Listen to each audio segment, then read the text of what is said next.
commercials. One of the reasons I'm glad I'm not one of the big YouTube channels out there with 100 billion subscribers or whatever is the fact that chances are most advertisers won't touch me with a 5,000 foot long pole. The only reason I withstand YouTube is because when I'm watching YouTube at home on the computer, I have certain things that eliminate that particular instance. Where so I die laugh when they have a free with ads movie, and let's just say that don't happen. Let's just say there's a way you block it. All right. But it's bad enough lately on YouTube that you have to put up with like how many commercial breaks watching a documentary, or you have a really good channel you're interested, and then the advertiser gets their hands on them. So now they think they're the new modern day effing Paul Harvey, where they segue into these stupid, like, how many minute, plugs. And I'm like, so let me get this straight. And here's the other funny part. Some of them time. They set up the commercial break so that right after they're done giving their spiel, you get hit with a YouTube commercial ad. And now, every time I watch YouTube videos on my tablet, which doesn't have that certain happy feature, you click on any video you're watching, so most of the time you're watching two, like God knows how many long minute videos or commercials, and you can't skip past them. You have to sit there through this garbage before you can watch the video, which makes it irritating when, you're running through your list. You just want to make sure you're on the right video, okay? And, now you got to sit through at least 2 minutes of bullshit to get to the video to see, okay, is this the video I wanted to watch? Or it's just insanity. I'm sorry, but like these a-holes aren't making enough off YouTube that they're now plugging products. It's like, really? Oh, goodness. Is your crotch cricket's been more irritated than usual lately? Here, this is a new cream called Critter Kill. Get rid of them crotch critters. Rub this all over your nuts or whatever area you got. You better even want one. I don't even know what. And they go into this shit for God knows how long. It's like, oh. So yeah, it's bad enough you have to sit through the YouTube ads. Now you've got all these big channels doing this shit where they're plugging products.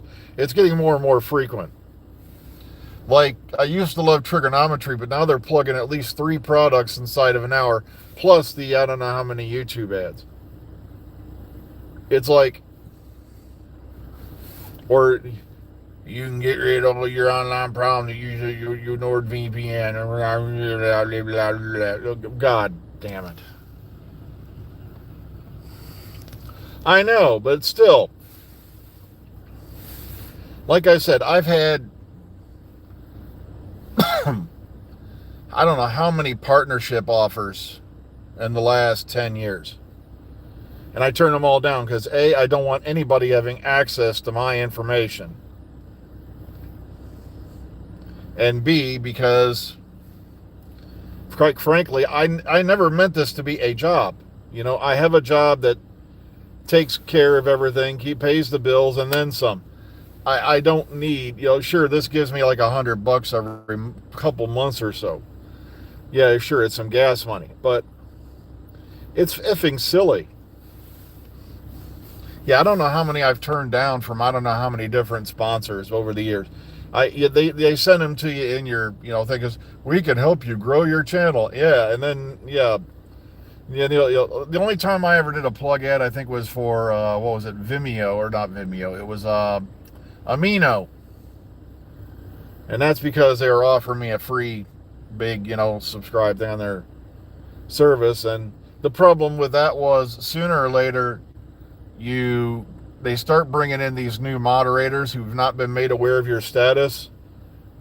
Like one year I put up a thing saying Happy Thanksgiving on Amino, but since it wasn't a Doctor Who related post, it got taken down. And that right there was the beginning of the end. Because I'm like, you've got to be kidding me.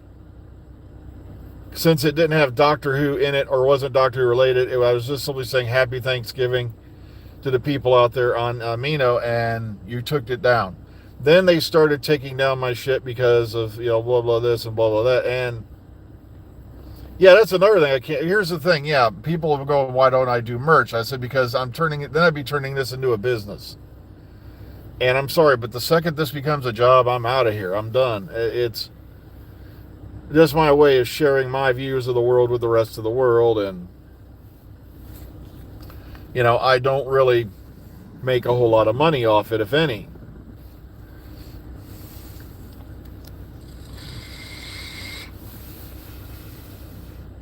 I'll never forget, because way back in the day, my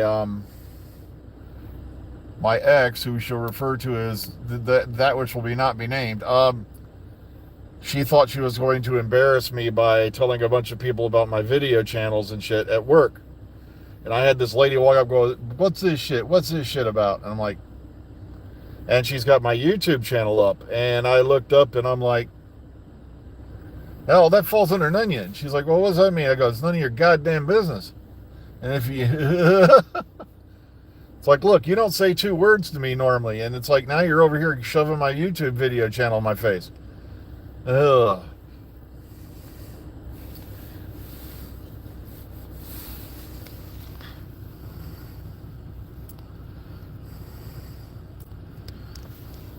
Well, yeah, that's the thing, though.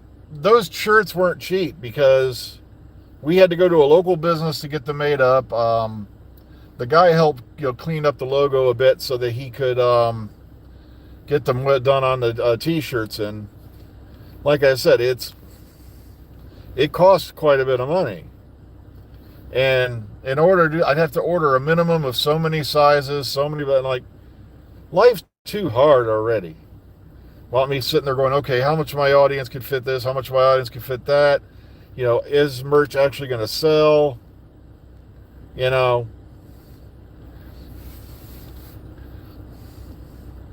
I can see that now. I was out on the, I want to go to the Super Bowl wearing my Dr. Freedom jockstrap. I want that bald head face protecting my little bald guy. You know what I'm saying? Oh.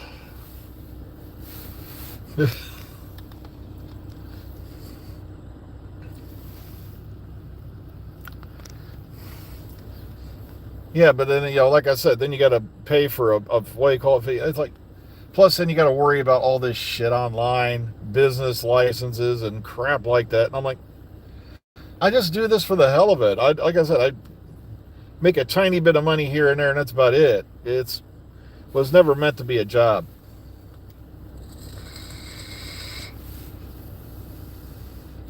It's just after all the hubbub with the fake garbage that was going around, I kind of felt my duty as a fan to say, look, this is bullshit. And,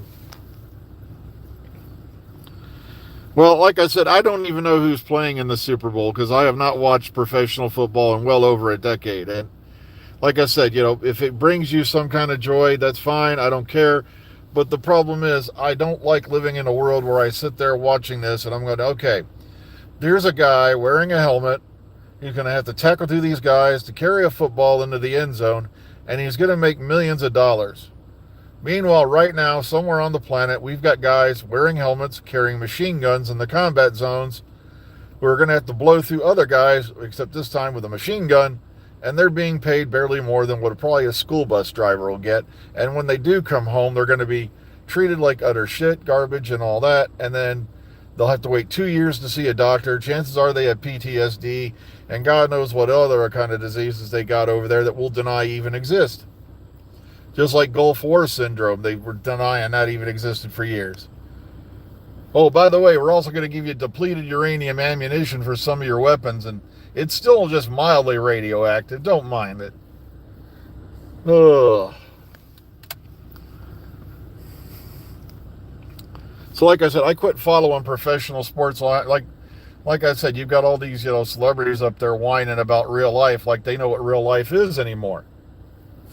And don't get me wrong, most celebrities I met are just down-to-earth people who truly appreciate their fans.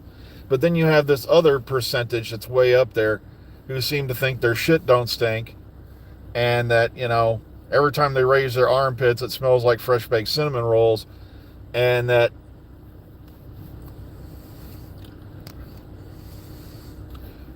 meanwhile they probably haven't wiped their own ass in over a decade.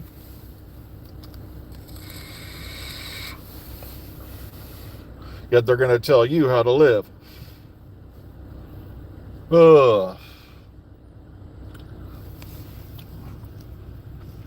I'm kind of hoping, speaking of Fallout, I just noticed that I had no idea. I knew Claudia Christian had done some voices for Fallout 4.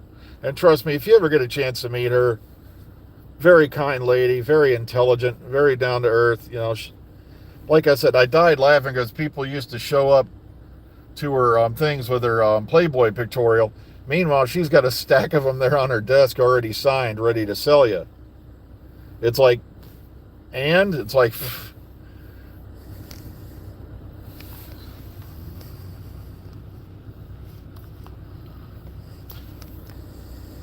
well, there's some celebrities who are there to enjoy the game. Others because they're going to probably sniff and coke off each other's butts after, or who knows, or they're just there for the PR value.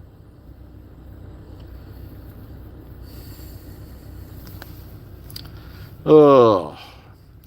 Like I said, there's just some out there who don't live on the same planet you and I live on anymore, yet they think it's just common sense, that you should do this, do that. Meanwhile, I die laughing at all of these people, like on certain channels who are, in certain, shows that are nuts about the Second Amendment, yet I guarantee you every one of them has an armed detail around them at any given time.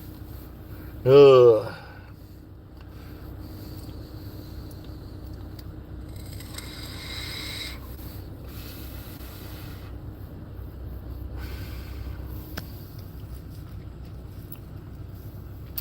But like I said, most celebrities I've met, they're just regular people and all that. They're there, and there's a lot of them who do go to conventions and all that, and they do appreciate the fans.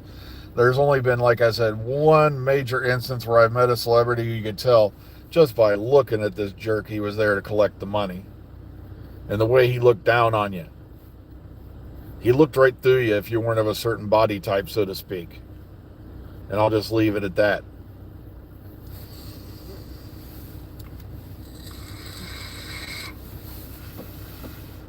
It's like, get up here, here's your signature, let's take our photo, get the fuck out of here.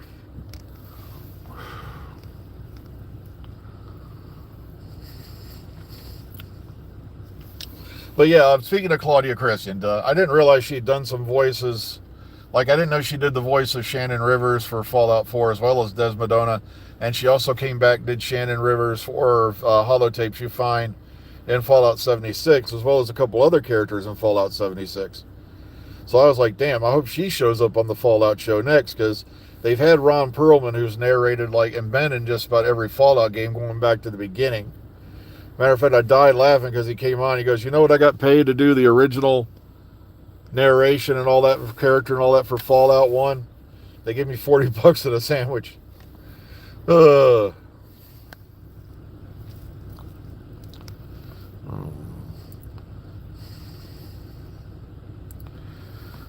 Yeah, no, like I said, there's a lot of folks out there who are just regular folks. But like I said, there's some out there, though, who seem to think that, they should be put on pedestals, that you should be begging to kiss their stinky feet. It's like, really? Why?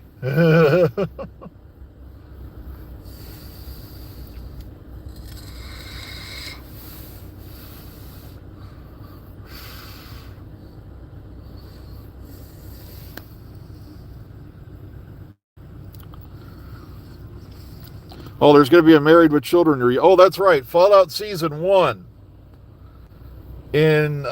Before they run the finale for Season 2, I think they put it out on YouTube for free.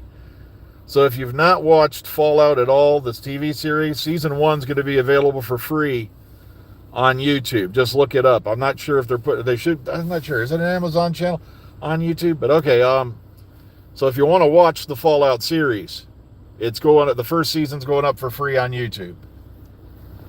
And like I said, it's amazing writing. Even if you're not a fan of the games, they kind of bring you into that world subtly. So it's pretty interesting. Oh, well, folks, I just hit the 15-minute mark, which means it's time for me to start crawling towards the door here to get this Friday over with and get the weekend started. Um, so, oh, the drunkard actually liked it. Well, of course, his best buddy Rotten Tomatoes loves it. They got no leg to stand on. Matter of fact, before I go, yeah, that's right. Rotten Tomatoes declared Fallout, the TV series, the best video game adaptation. So, oh well, I got to run inside, folks. It's getting, like I said, I got to get in there before it gets too late. So please be kind, be calm, be safe. Enjoy your weekends, and we'll see you all again hopefully on Monday. Take care, everyone.